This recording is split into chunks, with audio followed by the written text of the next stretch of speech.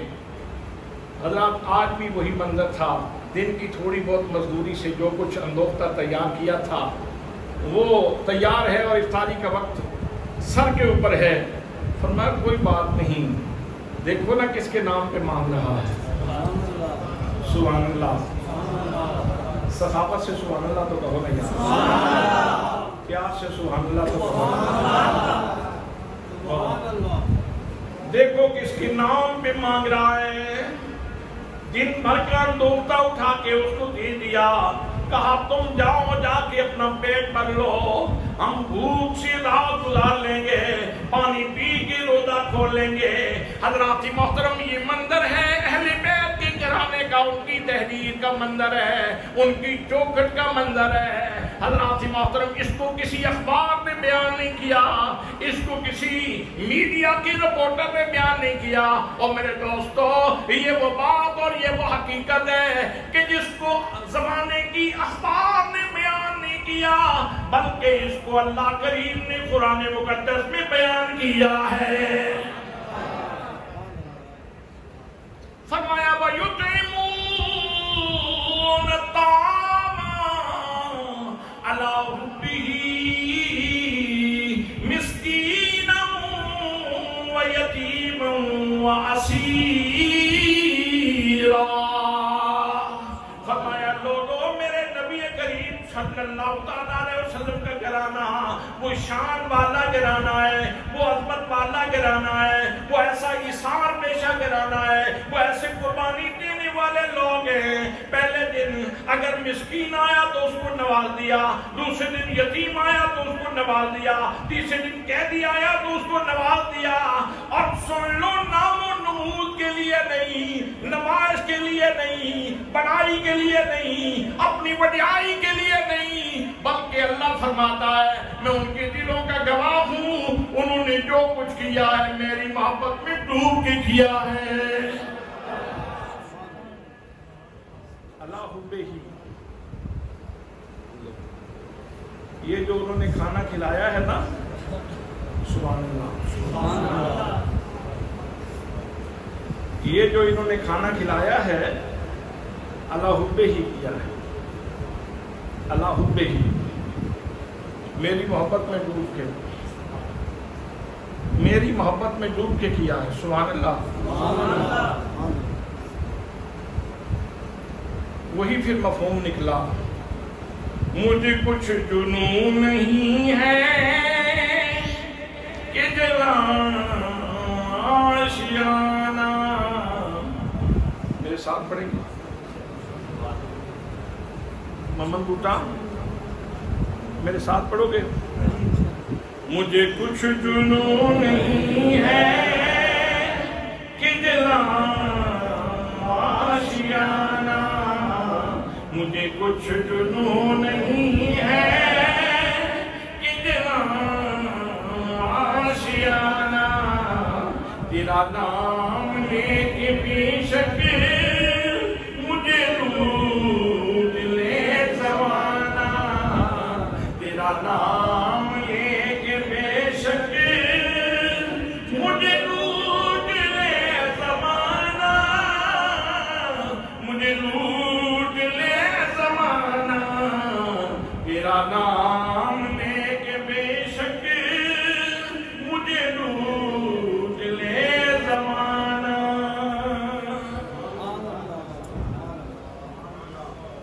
اچھا جی، ٹائم بھی پورا ہونے والا ہے اور بات بھی بڑی اہم آخری بات بڑی اہم بات ہے، وہ یہ ہے کہ یہ جلسہ کیا ہم نے، عمیر بشیر صاحب سے پوچھیں جلسہ کیوں کروایا؟ ایک بیانیہ ہے کہ ہم اللہ کی محبت پیدا کرنا چاہتے ہیں، اللہ کے رسول کی محبت پیدا کرنا چاہتے ہیں، اپنے اسلاف سے خیرات دینا چاہتے ہیں اور نسبت نبوت کا فیض دینا چاہتے ہیں کہ جن لوگوں کو میرے آقا سے نسبت حاصل ہوئی وہ کیسے سنور گئے، وہ کیسے سج گئے، وہ کیسے ڈیکوریٹ ہو گئے، ان کی کیسے تزئین ہو گئی، ان کی کیسے تحسین ہو گئی، ان کے اندر کتنی چمک آ گئی، ان کے اندر کتنی اٹریکشن آ گئی کہ آج 14 صدیاں بعد بھی جب ان کا ذکر کرتے ہیں تو جھومنے کو جی چاہتا ہے، روحیں نثار ہوتی ہیں، دل قربان ہوتے ہیں۔ یہ بیانیہ ہے ہمارے آج کے جلسے کا کہ ہم نے جلسہ اس لیے کیا کہ نسبت نبوت کا تقدس اور اس کی نزاکت سمجھ آ جائے اور فیضان نبوت سمجھ آ جائے کہ جس کے پاس نبی کا فیض ہوتا ہے وہ سخی ہوتا ہے، وہ کنجوس نہیں ہوتا، وہ بخیل نہیں ہوتا، بلکہ وہ سخی ہوتا ہے۔ اب ضرورت اس بات کی ہے آج ہماری سوسائٹی کو بھی کہ ہم صرف اپنے پیٹ کے اوپر ہاتھ مارنے والے نہ بنیں، بلکہ اپنے دائیں بائیں دیکھیں، کہیں کوئی مسکین، کوئی غریب، کوئی یتیم، کوئی اس طرح کا مخلوق الحال، کوئی محتاج، کوئی سائل، کوئی ایسا بندہ ہے تو نہیں جس کو مدد کی ضرورت ہو اور وہ بیچارہ زندگی مشکل سے گزار رہا ہو اور ہم اپنے گھروں میں عیاشی کر رہے ہوں۔ ہمیں چاہیے کہ ہم وہ نور لیں وہاں سے اور آج بھی اپنی سوسائٹی میں وہ قربانی کا جذبہ پیدا کریں۔ جی اچھا، جب یہ نفوس قدسیہ اہل بیت کے گھرانے کے یہ افراد انہوں نے جب اللہ کے راستے میں مسکین کو، یتیم کو، قیدی کو مال عطا کیا، کھانا دیا، تو ان کا بیانیہ کیا ہے؟ بیانیہ کیا ہے؟ آپ توجہ سے سنیے۔ بیانیہ کہتے ہیں عمران خان نے بیانیہ ایسا تشکیل دیا ہے کہ بیانیہ اس کو ٹوٹنے نہیں دے رہا، فلاں پارٹی کا بیانیہ بڑا مضبوط ہے، وہ اس کو ٹوٹنے نہیں دے رہا۔ حضرات محترم، بیانیہ کی بڑی اہمیت ہوتی ہے۔ بیانیہ کیا ہے؟ یہ وہ ہستیاں ہیں، ان کا بیانیہ بھی اتنا مقدس ہے کہ اللہ نے وہ بھی قرآن کی زینت بنایا ہے۔ حضرات محترم، ان کا بیانیہ بھی سن لیجئے۔ پروردگار عالم ارشاد فرماتا ہے، فرمایا جب یہ کھانا کھلاتے ہیں یتیم کو، اسیر کو، قیدی کو، جب کھانا کھلاتے ہیں مسکین کو، تو ان کا نیریٹو یہ ہے، ان کا بیانیہ یہ ہے، انما نطعمکم لوجہ اللہ، انما نطعمکم لوجہ اللہ، لا نريد منکم جزاء ولا شکورا۔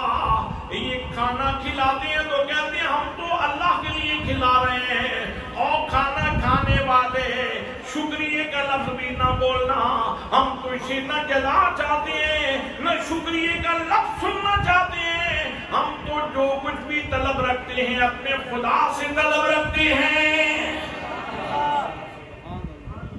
حضرات، بڑے ظرف کی بات ہے، کوئی بندہ آپ اس سے نیکی کریں اور وہ منہ موڑ کے چلا جائے اور شکریہ ادا نہ کرے، آپ کیا کہتے ہیں؟ بڑا کوئی ناقدرہ سی، بڑا ناقدرہ سی جی، چنگا کوئی بے رخا سی، اور کملیا جاندیا شکریہ دے لفظ بھی نہیں بول سکیا، اور شکریہ ادا کرنا چاہیے، شکریہ ادا کرنا چاہیے۔ من لم یشکر الناس لم یشکر اللہ، جو اللہ کے بندوں کا شکریہ ادا نہیں کرتا وہ اللہ کا شکر بھی ادا نہیں کرتا۔ شکریہ ادا کرنا چاہیے، یہ اچھی روایت ہے، یہ اچھا انداز ہے، یہ اچھا اخلاق ہے، لیکن جو اہل بیت کے گھرانے کے افراد ہیں وہ اتنے بے نیاز ہیں، وہ کہتے ہیں نہیں نہیں نہیں نہیں، اور یار تو کھانا کھاتے اللہ دیا بندیا مان جے، تم جا سی شکریہ دا لفظ بھی تیرے لباں تو نہیں سننا، جو سننے خودے کو ہی سننا۔